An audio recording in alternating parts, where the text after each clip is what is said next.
Local print, radio and television media have done well in covering political parties in the past 6 months. But this has not translated in any significant revenue. The reason, political parties are now spending less on paid advertising. Contrary, broadcasters are spending millions of rand following political leaders in their election campaigns.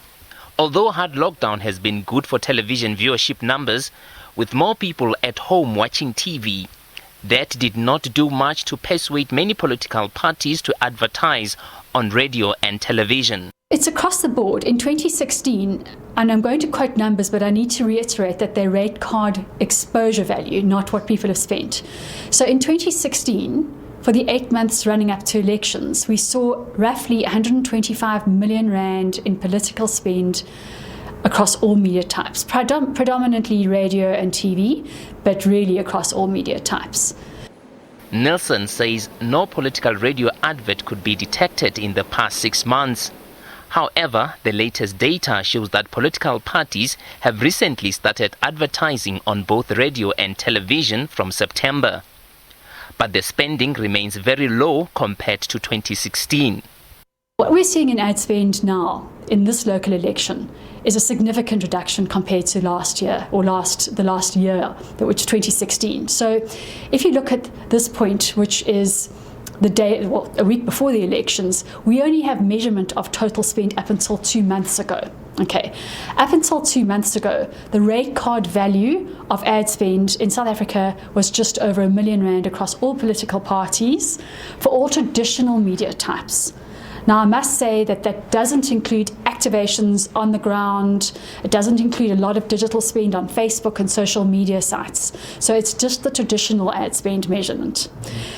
In 2016, we saw the equivalent, at the equivalent point, which was 2 months before elections, we saw 8 million. So in other words, it's an eighth of the value of spend, of exposure. The company says a conclusive data analysis on this year's local government will be available after the elections. The company says the number could change slightly as most political parties tend to increase their spending on advertising in the last few weeks before the election. Now, we could see, and it's very likely that when budgets are tight, and we know the economy is tight, when budgets are tight, people tend to hold off on their ad spend and wait until the last minute before they're pushing it, right? So it could be that we'll see the measurement come through in the last 2 months of what we've measured, so that the peak comes up and we see, increased expenditure in September and October. I would say that there's very little chance we're going to see the levels come up to what they were last time round.